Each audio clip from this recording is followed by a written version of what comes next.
American manufacturers are now paying nearly $6,200 for a single ton of aluminum, while buyers in Europe are paying around $4,300 for the same metal. That is a difference of almost $2,000 per ton. And this massive price gap wasn't created by some natural shortage or a sudden change in production. It was largely triggered by one decision in Washington, Trump's 50% tariff on Canadian aluminum. The idea behind the tariff was simple. Washington wanted to pressure Canadian producers into accepting worse trade terms while continuing to sell primarily to American buyers. But Canadian producers looked at the numbers and made a different decision. Instead of continuing to prioritize the American market, they started sending more aluminum toward Europe. And once the economics changed, the old supply chain began changing with it. For decades, the United States was the natural destination for Canadian aluminum. Quebec's massive smelters were built around a simple advantage. America was right next door. Trucks could move metal south quickly and cheaply, especially toward major manufacturing centers like Detroit and the American Midwest. That relationship worked because American buyers offered steady demand, and Canadian producers had very little reason to look elsewhere. But tariffs changed the calculation. In March, Washington reinstated a 25% tariff on Canadian metal. Then, in June, that rate was doubled to 50%. The expectation was that Canadian producers would simply absorb the pain and continue selling to America. Instead, they discovered that Europe was willing to pay, and the numbers showed just how quickly the supply chain changed. During the first quarter, around 95% of Quebec's aluminum exports went to the United States. By the second quarter, that share had fallen to approximately 78%. At the same time, Europe's share jumped from almost nothing to around 18%. That's not a slow adjustment. That's an entire supply chain being redirected in real time. Quebec is responsible for roughly 90% of Canada's aluminum smelting capacity, meaning what happens there has enormous consequences for Canada's overall aluminum industry. One of the clearest examples is Alway, one of North America's largest aluminums. Its European shipments reportedly jumped from only around 4% of production to 57% within months. Think about what that means. A company that once sent almost all of its metal toward the traditional North American market suddenly had more than half of its output heading toward Europe. And it wasn't because Canadian producers suddenly became more interested in Europe. They followed the money. Major companies such as Rio Tinto and Alcoa face the same basic economic calculation. If selling directly into America means absorbing a huge tariff, while another market offers competitive prices without that same penalty, producers naturally begin looking for alternatives. That is simply how commodity markets work. Aluminum isn't some obscure industrial material. It is everywhere.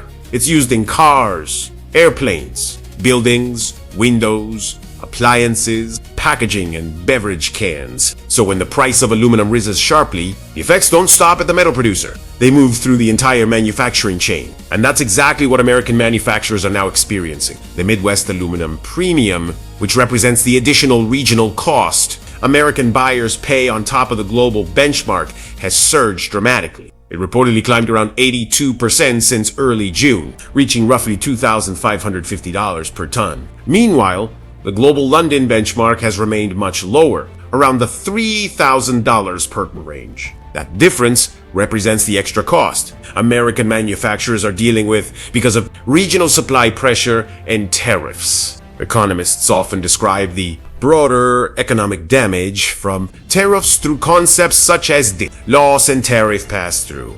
The important point is simple: someone ultimately pays the cost, and in many cases, that cost is passed down to manufacturers and eventually consumers. But here's where the story gets even more interesting. Europe was already dealing with serious aluminum supply pressure. European buyers were looking for reliable sources of metal at exactly the moment. Canadian producers were looking for alternative customers that created a perfect match. Canadian producers had aluminum. European manufacturers needed aluminum, and the tariff made the American market less attractive. So the metals started moving east, across the Atlantic instead of south across the US border. European aluminum premiums also rose sharply, increasing the incentive for Canadian producers to redirect shipments. Analysts have warned that Europe could face a significant aluminum deficit, potentially several million tons depending on market conditions. That shortage made Canadian aluminum even more valuable. And Canadian producers weren't doing this out of goodwill toward Europe. They were simply following the most profitable route. Jean Simard, president of the Aluminium Association of Canada, has emphasized essentially the same calculation.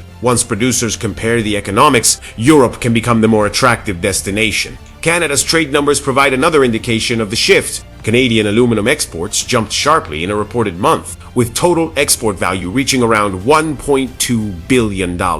European countries became important destinations. Shipments to the Netherlands increased significantly, while purchases from Italy also climbed sharply. Shipping aluminum across the Atlantic is more expensive than transporting it over a shared land border. Currency movements between the Canadian dollar and the euro could change the economics. European demand could weaken if the region's economy slows, and Washington could eventually change or renegotiate the tariff. If American premiums rise high enough, Canadian producers could once again find the US market attractive. Some analysts believe the Midwest premium may need to climb even higher before American buyers become competitive with European alternatives.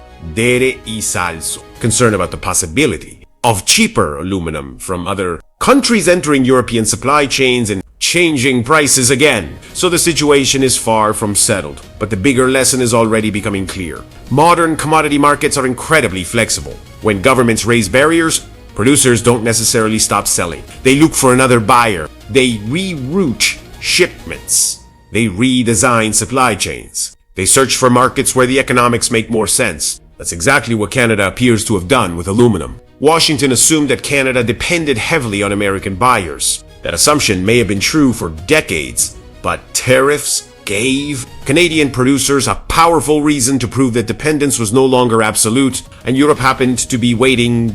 The result is a strange economic reversal, a tariff designed to weaken. Canadian aluminum producers helped accelerate their expansion into another market. Canadian exporters gained new customers. European buyers gained an alternative source of supply, and American manufacturers were left facing higher prices. That's the unintended consequence of tariff policy. The government controls the tariff, but it doesn't control how companies respond to it. Companies respond to incentive. If one market becomes significantly more expensive, another market suddenly becomes more attractive. And when alternative buyers exist, trade can move remarkably quickly. This aluminum story is therefore much bigger than just aluminum. The same pattern could eventually appear in steel, copper, and other tariff-affected commodities. Whenever Washington raises the cost of importing a product, the critical question isn't simply, how high is the tariff? The more important question is, where does the product go next?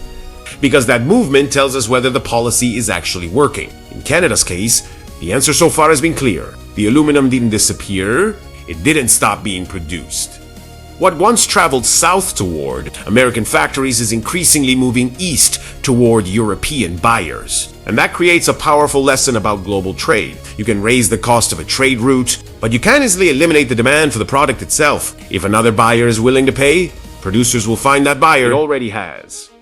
The real question is whether Washington eventually changes course, before this temporary rerouting becomes a permanent restructuring of the North American aluminum market. Because once companies build new customers, new shipping routes, and new supply chains, returning to the old system isn't always easy.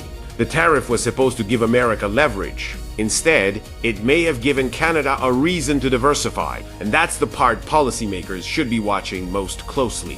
Markets move faster than politics. When the numbers change, businesses adapt. And in this case, the aluminum is already moving. If you found this breakdown valuable, subscribe to the channel for more fact-based analysis of global trade, tariffs, and the economic decisions shaping the world. And let me know in the comments which tariff story you want broken down next. Because if this aluminum story proves anything, it's this. Markets will always look for the door that tariffs forgot to close.